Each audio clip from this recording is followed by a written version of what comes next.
अस्सलामुअलैकुम to everyone. तो इस वीडियो में हम बात करने वाले हैं JKPOP BSc nursing paramedical and technology course के लिए जो हर दिन आप देखते हो कि नया सीट मैट्रिक्स आता है, उसके रिलेटेड हम बात करेंगे कि किस तरीके से आपका सीट मैट्रिक्स बनता है, उसमें क्या क्या इन्फॉर्मेशन होती है और किस तरीके से आपको सीट मैट्रिक्स को देखना है ताकि आपका टाइम वेस्ट ना हो, आपको पहले ही पता चल जाए कि हमें कॉलेज मिलेगा कि नहीं मिलेगा। वीडियो बहुत ज़्यादा इंपॉर्टेंट होने वाला है क्योंकि आपकी काउंसलिंग अभी चल रही है, आपको दो बार बुलाया गया है काउंसलिंग के लिए, तो ऑब्वियसली आप 2 बार विजिट करोगे, उससे आपका कोई फ़ायदा होगा कि नहीं होगा तो वो आपको इसी वीडियो में क्लियर हो जाएगा अगर आप वीडियो अच्छे से देखोगे, क्योंकि इसमें मैं आपको बता दूंगा कि किस तरीके से आपको सीट मैट्रिक्स देखना है, किस तरीके से फिर आपकी प्रोसेस चलती है और हर एक कॉलेज में कभी सीट होती है कभी नहीं होती है, तो ऐसा क्यों होता है, किस तरीके से ये सीट मैट्रिक्स को फ्रेम करते हैं, फिर इन्फॉर्मेशन किस तरीके से आपको देखनी है। और अगर आप देखोगे प्राइवेट इंस्टीट्यूशंस में कैटेगरीज अप्लाई होती नहीं है तो ऐसा क्यों है, वो सब कुछ मैं आपको क्लियर कर दूंगा इस वीडियो में। सबसे पहले आप सब लोगों से रिक्वेस्ट रहेगी कि अगर आपने अभी तक हमारी चैनल को सब्सक्राइब नहीं किया तो सब्सक्राइब जरूर करना।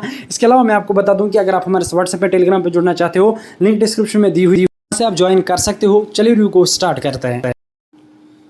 तो सबसे पहले आप सब लोगों से रिक्वेस्ट रहेगी कि वीडियो ज़रूर एंड तक देखना क्योंकि इसमें बहुत ज़्यादा इंपॉर्टेंट इन्फॉर्मेशन है और मैं आपको इन शॉर्ट टर्म्स में इन पॉइंट्स को समझाऊंगा, तो ऑब्वियसली वीडियो बड़ा भी ज़्यादा नहीं होगा। तो यहाँ पे सबसे पहले आप देख सकते हो जो सीट मैट्रिक्स आता है इसमें पहले ही लिखा होता है टेंटेटिव, मतलब कि ये किसी भी टाइम चेंज हो सकता है।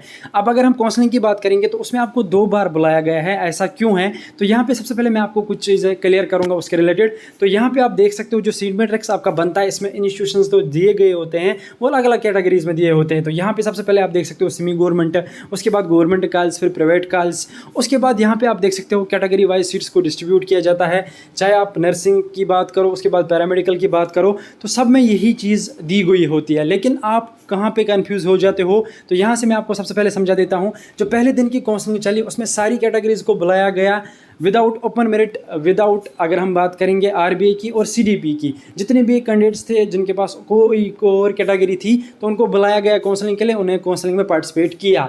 लेकिन मैं आपको बताता हूँ सीट मैट्रिक्स में जितनी सीट्स उन कैटेगरीज के लिए थी, चाहे किसी भी कॉलेज में आप ले लो, चाहे किसी भी कोर्स में आप ले लो, तो ऑब्वियसली उतनी ही सीट्स को डिस्ट्रीब्यूट किया जाएगा, ना ही ओपन मेरिट सीट्स को डिस्ट्रीब्यूट किया जाएगा, पहली बात। और दूसरी बात, ना ही मैं आपको बता दूं कि जो आरबीआई की सीट्स हैं या जो सीडीपी की सीट्स हैं उनको भी डिस्ट्रीब्यूट नहीं किया जाएगा। तो इसीलिए आपको पहले बुलाया गया। वो सारी सीट्स अब कम हुई होंगी और कुछ बढ़ भी गई होंगी क्योंकि कुछ कैंडिडेट्स ने अपग्रेडेशन की होगी, तो ऑब्वियसली फिर चेंज हो जाता है, कुछ कॉलेज में सीट्स आ जाती है, कुछ में कम हो जाती है। तो इस तरीके से सीट मैट्रिक्स की प्रोसेस चलती है और तभी ये टेंटेटिव होता है और हर दिन चेंज होता है। कभी कभार आप देखते हो कि किसी कॉलेज में कोई सीट ही नहीं होती है, दूसरे दिन देखते हो उस कॉलेज में सीट आ गई है। ये इसलिए होता है क्योंकि अपग्रेडेशन प्रोसेस करता है, कोई कैंडिडेट उस कॉलेज को छोड़ता है और यहाँ से दूसरे कॉलेज को लेता है, तो ऑब्वियसली उस कॉलेज में सीट आती है। अब मैं आपको यहाँ से इंपॉर्टेंट चीज़ें कुछ बता देता हूँ। तो सबसे पहले आप देख सकते हो आपको 2 बार काउंसलिंग के लिए बुलाया गया है। इसमें आपका ही फ़ायदा है क्योंकि अगर आप देखोगे पहले अगर आप पार्टिसिपेट करोगे, अगर आपके पास कैटेगरी है, उसके बाद अगर आपको कोई कॉलेज नहीं मिलता है तो आपको दोबारा मौका मिलेगा क्योंकि उस दिन डिफरेंट सीट मैट्रिक्स होगा, उसके हिसाब से फिर आपको सीट मैट्रिक्स को देखना है, फिर आपको विजिट करना है। अब सीट मैट्रिक्स को देखना किस तरीके से होता है, तो देखिए सबसे पहले आपको अपने जहन में बनाना है कि मुझे कौन सा कोर्स करना है, मुझे किस कॉलेज में जाना है। अगर आप देखोगे नर्सिंग का ओवरऑल फीस 75,000 होता है, बाकी कोर्स का भी आप देख सकते हो, पता कर सकते हो। ये आप पहले ही सोच लेना कि हमें प्राइवेट करना है, गवर्नमेंट करना है या सेमी गवर्नमेंट में जाना है।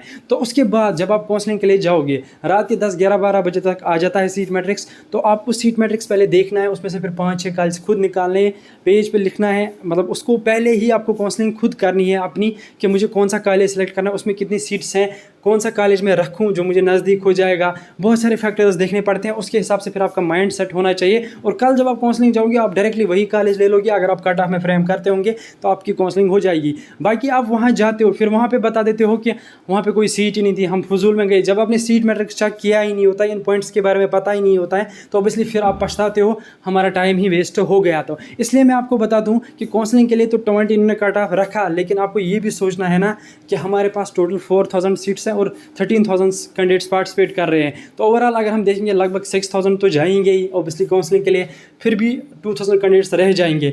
तो पहले ही मैं आपको ये चीज़ क्लियर कर दूं कि आपको अगर काउंसलिंग के लिए जाना है, अपना टाइम वेस्ट नहीं करना है, तो काउंसलिंग शेड्यूल को देखिए, उसके बाद अपना माइंड सेट बनाइए। अगर आप किसी एरिया में आते हैं तो एरिया वाइज अगर आपको देखना है कि कॉलेज हमारा कौन सा नज़दीक है, किसका फीस स्ट्रक्चर क्या है, सेमी गवर्नमेंट कौन है, उसके बाद गवर्नमेंट कौन है, कौन सा कोर्स मुझे करना है, तो उसके हिसाब से आप माइंड सेट पहले ही बनाइए, उसके बाद ही आप काउंसलिंग के लिए जाइए। इसके अलावा अगर आप यहाँ से देखोगे जो कैटेगरी कैंडिडेट्स हैं उनके लिए कोई सीट नहीं है प्राइवेट कॉलेज में, ये यहाँ पे दिखाया गया है सीट मैट्रिक्स में। लेकिन ऐसा नहीं होता है, क्योंकि जो ओवरऑल प्राइवेट इंस्टीट्यूशंस की सीट्स होती है वो डिस्ट्रीब्यूट होती है कट ऑफ के हिसाब से। अगर आपकी कैटेगरी है या ओपन मेरिट है, जो भी आप हो, अगर आप कट ऑफ में फ्रेम करते हो आपको कॉलेज वगैरह प्रोवाइड किया जाएगा। और ज़्यादा से ज़्यादा मैं आपको बता दूं कि आपको हर किसी फैक्टर का सोचना पड़ेगा, फ़ी किस हिसाब से हैं, कितना नज़दीक है हमें कॉलेज और कौन सा कॉलेज हमारे लिए सही रहेगा। तो इन फैक्टर्स पे आपको काम पहले ही करना है, फिर आपको दूसरे दिन काउंसलिंग के लिए चले जाना है। कल जो कैंडिडेट्स जिनको जाना है वो सिर्फ आरबीए और सीडीपी कैंडिडेट्स हैं, तो कल भी सीट मैट्रिक्स में उन्हीं 2 कैटेगरीज की सीट्स कम हो जाएंगी, बाकी ऐसे ही रहेंगी। उनको आप साइड में रखो, उनको टेंशन के बगैर। अब ओबियसली वो ऐसे ही रहेंगे, वो कम नहीं होंगे। और आप सब लोगों का यही कन्फ्यूजन होता है कि हम जाते हैं वहाँ पे सीट्स नहीं होती हैं, ऐसे ही बुलाते हैं। ऐसा कोई नहीं करता आपके साथ, क्योंकि आपके पास ऑलरेडी सीट मैट्रिक्स होता है। तो ऑब्वियसली जब आप सीट मैट्रिक्स चेक करते ही नहीं हो तो आपको कहाँ से कन्फ्यूजन क्लियर हो जाएगा।